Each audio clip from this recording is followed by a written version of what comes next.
Who wants to fight? The query emerged slightly slurred, indicating the level of drunkenness Jakob had achieved. An admirable state, given it took a lot of moonshine to inebriate a shapeshifter, and even more to make a Jones brother drunk. Shapeshifters metabolized most hard liquor much too quickly. Cost them a fortune to even get the slightest bit tipsy. A good thing that, as a supplier of moonshine to the bar, Jakob drank for free. As to why he didn't drink at home, that was pathetic even by his standards. Not to mention, having more than one drunk Jones in the same vicinity led to some epic black eyes and fat lips.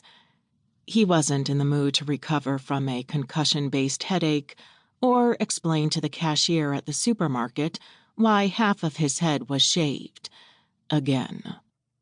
He wouldn't have to worry about his brothers ganging up on him at the Journey's End Tavern, where the worst thing that ever happened was them running out of barbecue peanuts.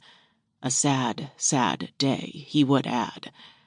Nothing beat sucking the flavor from those tiny projectiles and then spitting them at the drunkest fellow in the place for shits and giggles. Watching them slap themselves, assuming it was some kind of bug, always amused. Other than his fun with peanuts, Jakob tended to behave. He had to, since this was a bar catering mostly to humans, and they were fragile compared to him. Couldn't just start a fight with one. Smacking them full strength was out of the question. Pity. He'd been wanting to hit things a lot of late. His older brother Jackson had informed him he had anger issues, as if. Jackson refused to apologize even after Jakob repeatedly hit him, nor did Jakob feel any less angry when he picked a fight with little Jackson, who was kind enough to scrap with him in an effort to alleviate his frustration. Jakob had no idea what ailed him. He didn't feel like himself. His bounce had turned to a shuffle. He just didn't get the same enjoyment out of life as he used to. Something was missing. Not an object, though. As a man of few belongings, he'd have noticed if he'd lost any of his few treasures. Yet, he couldn't help a sense of seeking. Looking for what? He didn't quite know. The door to the bar opened and a draft of cool evening air slid through, tickling past his nose, bringing with it new scents. Exhaust from a vehicle in the parking lot, a hint of dust. Journey's End sat at the edge of a barren stretch of land. And a perfume he'd only ever smelled once in his life. He immediately stiffened. It couldn't be her.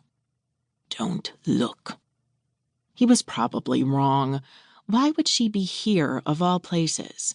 He must be mistaken. He dipped his head and stared at his empty glass. Should he order another one? Probably not if he was wasted enough to imagine she'd found him. Movement by his side caught his attention, and a furtive glance showed a person had ignored the stretch of empty stools to sit beside him. They brought with them a perfume tang and a hint of something else. Not human, nor the animal he would have expected. It wasn't her, meaning it should have been safe to look. Jakob turned his head. Holy jumping ants on a hot plate. It is you. He took her in with a single glance. Slender and yet not too tall, elegant in her tailored crimson suit with its smart jacket, blouse, and skirt. Pearls on her lobes and around her neck. Her face carefully slathered in makeup to enhance her features, appearing much more sophisticated than he recalled. Her presence tied his tongue. He could think of no brilliant retort, not to this woman. She didn't have the same issue. Hello, son. Mother,